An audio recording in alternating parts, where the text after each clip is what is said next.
अस्सलाम वालेकुम। रंगज़ेब अख्तर आपकी खिदमत में हाजिर है एक नई रेसिपी के साथ, एक नई वीडियो के साथ। तो जो मेरे चैनल पर नए व्यूवर्स आए हैं उनसे रिक्वेस्ट होती है कि मेरे चैनल को सब्सक्राइब करें और बेल आइकन का बटन दबाना मत भूलें ताकि मेरी हर आने वाली वीडियो आप तक पहुंच सके। तो आज हम सरसों का साग बना रहे हैं। इंशाल्लाह ये आपको रेसिपी बहुत पसंद आएगी। तो आइए देख लेते हैं ये कैसे बनाते हैं। सरसों का साग मैंने लिया है, तकरीबन ये 1.5 kg होगा और 2 गट्ठी पालक ली है। साग के हाफ जो है ये तकरीबन जो है पालक होनी चाहिए। तो साग तोड़ते वक्त ये ख्याल रखें कि जिसके ऊपर फुल फूल आए हों वो ना लें। तो इसको ऐसी जगह से तोड़ें जहाँ से ये बिल्कुल नरम हो। ये देखें टूट गई है बिल्कुल। जहाँ से सख्त हो जाए वहाँ से नहीं तोड़ना, गालने में बहुत प्रॉब्लम होती है। तो कोरिया में जो है ये सरसों का साग थोड़ा लेट ही स्टार्ट होता है क्योंकि बहुत सर्दी होती है। तो यहाँ सर्दियों में नहीं होता, मार्च और अप्रैल में होता है। तो मैं अभी इसकी कटिंग कर लेता हूँ। कोशिश करें कि जितनी बारीक कटिंग हो सके इसकी कर लें।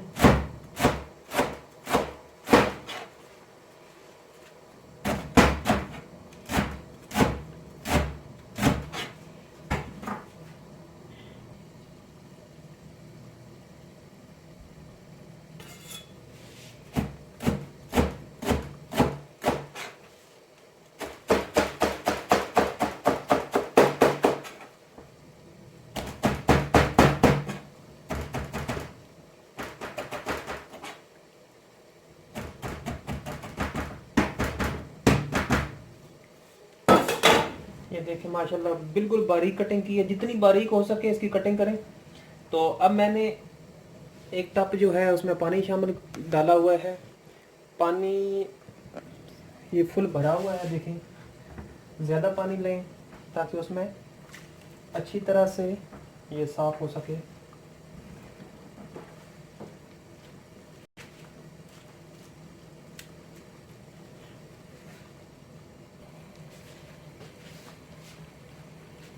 एक पतीले में मैंने पानी को बॉयल होने के लिए चूल्हे पर चढ़ाया हुआ है। तो साग अच्छी तरह से धोना है, इसमें एहतियात करनी है ताकि जो रेत वगैरह होती है वो ना दांतों के नीचे आए।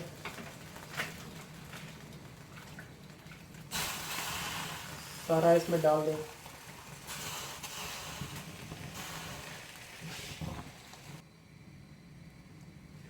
इसी तरीके से पालक को भी मैंने काट दिया है और अच्छी तरह से धोकर इसमें डाल लें। अगर आप पतीले में इसको बॉयल कर रहे हैं तो फिर थोड़ा साग जो है उसको 15 से 20 मिनट गलने दें, उसके बाद जो है पालक शामिल करें। मैं जो है कुकर में शामिल कर रहा हूँ, ये इसको बॉयल कर रहा हूँ क्योंकि अभी रोज़े का जो टाइम है वो नज़दीक है। तो कुकर में इसको तकरीबन 15 मिनट में ये गल जाएगा। लेकिन अगर आप पतीले में इसको गाल रहे हैं तो फिर तकरीबन 1 घंटा पूरा लगेगा साग को गलने में।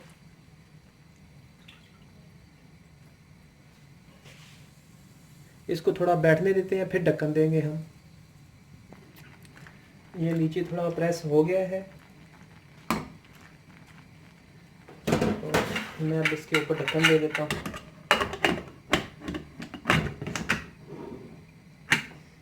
और सीटी चलने के बाद 15 मिनट टाइम रख लें।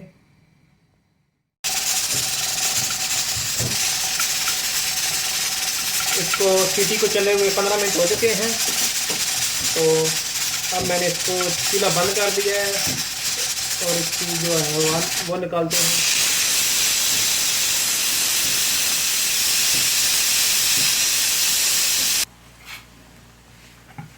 हवा इसकी निकल गई है। हवा निकलने से पहले नहीं खोलना, खुलता भी नहीं है लेकिन खोलना भी नहीं है, नहीं तो ढक्कन जो है मुंह पर लग जाता है। इसको चेक कर लेते हैं, बिल्कुल रेडी हो चुका है, गल गया है। तो अभी इसको किसी टोकरी में निकाल लेता हूँ। इसका पानी निकाल लेते हैं।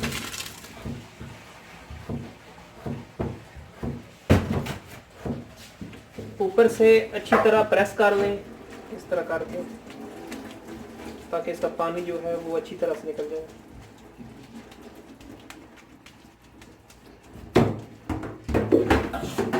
तो अभी हम इसका मसाला साथ ही रेडी कर लेते हैं। बिस्मिल्लाहिर्रहमानिर्रहीम।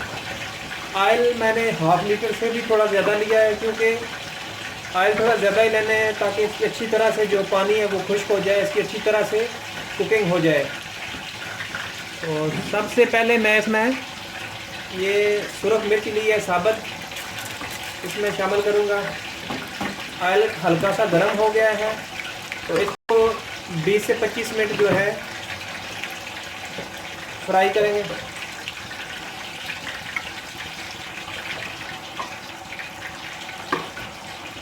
इसको 20 से 25 सेकंड हो गए हैं, तो इसमें ये प्याज शामिल करते हैं। प्याज मैंने 1 अदद लिया है।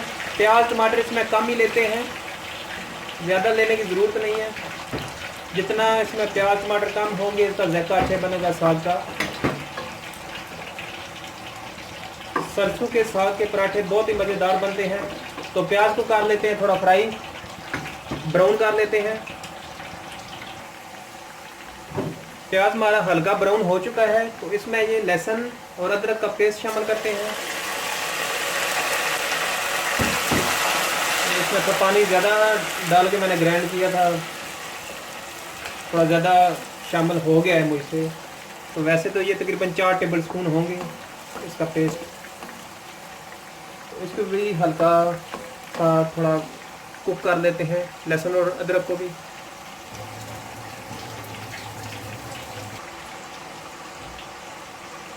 लहसुन और अदरक को भी तकरीबन 2 मिनट जो है ब्राउन किया है।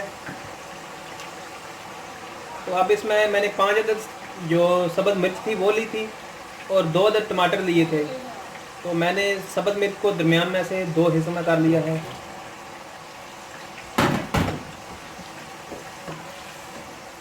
और साथ ही इसमें 1 चम्मच जो है हल्दी, 1 टेबल स्पून फुल, और 1.5 टेबल स्पून नमक शामिल करने लगा हूँ। आप नमक कम या ज़्यादा कर सकते हैं।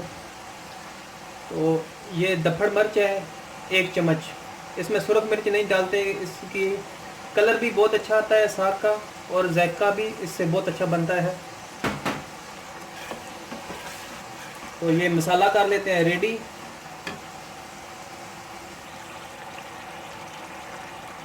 मसाला हमारा माशाल्लाह बहुत अच्छा रेडी हो चुका है।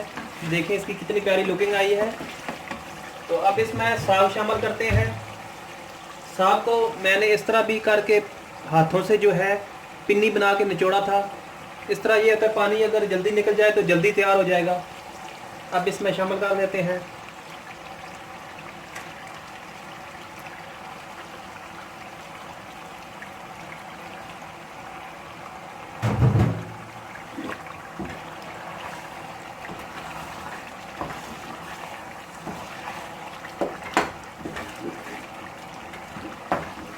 अब इसको कुकिंग करने में तकरीबन 10 से 15 मिनट लग जाएंगे। तो चमचा चलाते रहें साथ साथ, छोड़ना नहीं है। हल्की आंच पर थोड़ी देर के लिए छोड़ भी सकते हैं।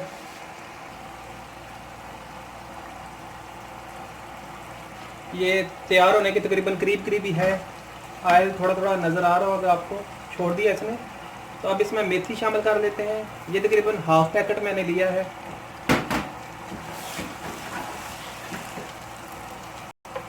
और गरम मसाला 1 चम्मच।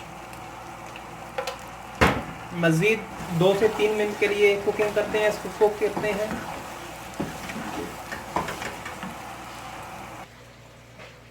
हमारा साग माशाल्लाह बिल्कुल रेडी हो चुका है। तो अब इसको सर्विंग के लिए निकाल लेते हैं।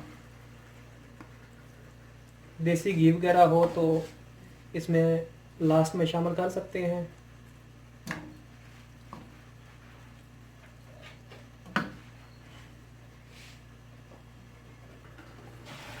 माशाल्लाह से इसकी बहुत प्यारी लुकिंग आई है।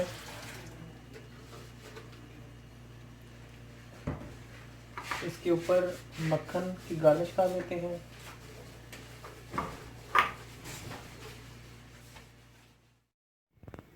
माशाल्लाह इसकी देखें कितनी प्यारी लुकिंग आई है। इंशाल्लाह ज़रूर ट्राई करें इस रेसिपी को। तो मिलते हैं अगली वीडियो में, तब तक के लिए अल्लाह हाफिज़।